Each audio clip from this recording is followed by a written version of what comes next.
अस्सलाम वालेकुम dear friends, उम्मीद है आप सब खैरियत से होंगे। हमारा आज का जो लेक्चर है वो है basic information about law gate.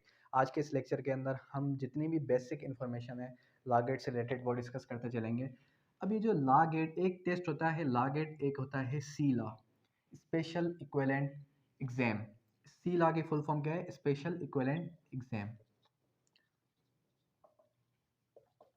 Equivalence exam. देखें, जो सी लॉ का टेस्ट है ये उन स्टूडेंट्स के लिए जो कि फ़ौरन से बाहर से पढ़ के आ चुके हैं, बाहर से स्टडी करके आ चुके हैं। वो पहले देते हैं सी लॉ का एग्ज़ाम, सी लॉ में पास होने के बाद वो फिर देते हैं लॉ गेट का एग्ज़ाम। दोनों के सिलेबस में क्या डिफरेंस है? दोनों के सिलेबस में कोई डिफरेंस नहीं है, सिर्फ और सिर्फ इसके अंदर एडिशन है। किसका? इसके अंदर प्रोविजंस ऐड किए गए हैं,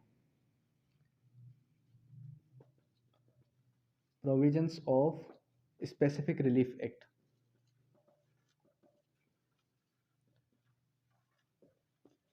और इसका जो सिलेबस है वो भी हम डिस्कस करेंगे कि इसका कौन सा सिलेबस है। लॉ गेट के अंदर जो लॉ गेट का सिलेबस है वो अगर हम डिस्कस करते चलें, constitutional history of Pakistan, constitutional history, constitutional history of Pakistan. इसके कॉन्स्टिट्यूशनल हिस्ट्री ऑफ पाकिस्तान के अंदर कितने केसेस हैं? 10 केसेस, 10 इंपॉर्टेंट केसेस हैं। और इसके मार्क्स कितने हैं? इसके हैं 5 मार्क्स।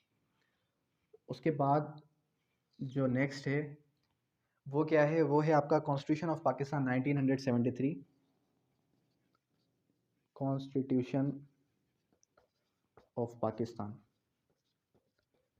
Constitution of Pakistan 1973। इसके मार्क्स कितने हैं? इसके भी आपके जो मार्क्स हैं वो है 10 मार्क्स।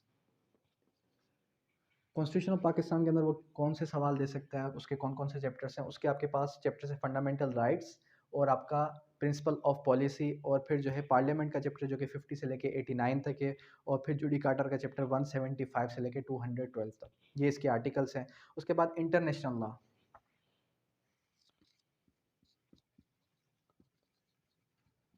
इंटरनेशनल लॉ के अंदर सिर्फ और सिर्फ दो ही जो इसके चैप्टर्स हैं वो डिस्कस किए गए हैं। वो कौन कौन से हैं? एक है हमारा यूएन चार्टर, और एक है हमारे पास, एक है यूएन चार्टर या फिर यूएनओ भी कह सकते हैं, यूएन चार्टर भी कह सकते हैं। और इसके अलावा आपका जो है ICJ, international court of justice. Marks कितने हैं इसके? 5 मार्क्स। अब यहाँ पर आपने याद क्या चीज़ें रखनी है? मैं आपको सिर्फ और सिर्फ इतना बताऊंगा, इसके चैप्टर्स कौन कौन से हैं, इसका सिलेबस क्या है। इसके बाद हम ये डिस्कस करेंगे कि आपने फोकस कौन कौन से चैप्टर्स पर करना है और क्वेश्चंस कहाँ से रेज आउट होते हैं।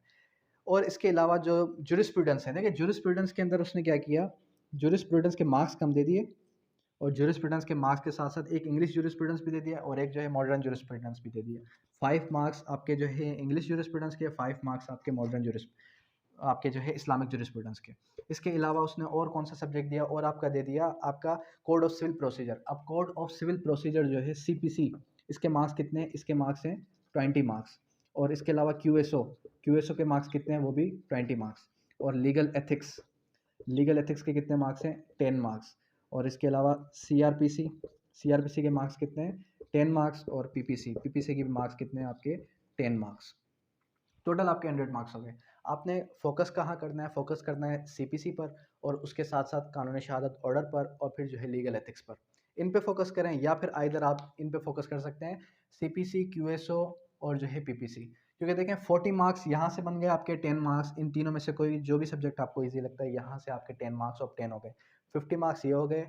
बाकी ये जो चैप्टर्स हैं, ये जो सब्जेक्ट्स हैं, इन सब्जेक्ट्स पर, इन सब्जेक्ट्स के मार्क्स की वेटेज कम है और सब्जेक्ट्स बहुत लेंदी हैं। अब इस कंडीशन में आप क्या कर सकते हैं? इस कंडीशन में आप ये करें, सबसे पहले सीपीसी, क्यूएसओ, लीगल एथिक्स और पीपीसी, इस पर ग्रिप कर लिया आपने। फिर आपने क्या किया? इनको 1 से 2 बार गो थ्रू किया। जब इनको 1 से 2 बार गो थ्रू करेंगे, फिर आपको आपका जो एग्ज़ाम है बहुत ही ईजी लगेगा। अब पढ़ना कहाँ से है? आपने मार्केट के अंदर, मार्केट ही कह सकते हैं, आपने जो है यूट्यूब पे और जितने भी हमारे पास सोशल मीडिया, इस पे देखा होगा कि जितने भी आपके टीचर्स हैं, एडवोकेट्स हैं, वो सारे के सारे क्या कर रहे हैं? नोट्स बता रहे हैं कि आप जो है नोट्स से तैयारी करें। आपको मिसगाइड किया जा रहा है कि नोट से तैयारी करें या फिर आप जो है उनकी गाइड्स लेके उन गाइड्स में से तैयारी करें। देखिए गाइड्स मिसगाइड्स करती हैं। अगर आप मेरी सुन रहे हैं, मुझे सुन रहे हैं, तो मैं आपको यही प्रेफ़र करूँगा कि आप गाइड मत लें, आप डायरेक्ट्स को फ़ॉलो करें। डायरेक्ट्स को क्यों फ़ॉलो किया जाए? डायरेक्ट्स को इस वजह से फ़ॉलो किया जाए क्योंकि देखें जो आपका पैटर्न है एचईसी का वो एक कॉपी पेस्ट पैटर्न है। एचईसी हायर एजुकेशन कमीशन वाले जो ये एग्ज़ाम ले रहे हैं लॉ गेट का या फिर सी लॉ का, वो कहाँ से ले रहे हैं? वो बना कहाँ से रहे हैं? वो आपका बना रहे हैं डायरेक्ट्स में से।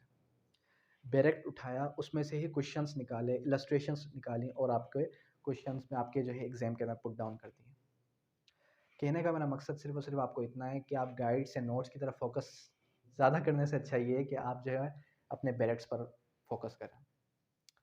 इससे रिगार्डिंग कोई भी क्वेश्चंस हैं, आप पूछ सकते हैं मुझसे, कमेंट बॉक्स में भी पूछ सकते हैं और अगर आपको मुझसे ऑनलाइन ट्यूशन लेनी है, तो आप मुझसे ऑनलाइन भी रजिस्ट्रेशन करवा के ट्यूशन ले सकते हैं लॉ गेट के रिलेट्स। दूसरी बात ये कि जो अब आपका बताया जा रहा है कि लॉ गेट के अंदर नेगेटिव मार्किंग आ रही है, अभी तक ये सिर्फ़ एक अफ़वाह है, अभी तक इसकी कोई भी कन्फर्मेशन नहीं है एचईसी की तरफ से।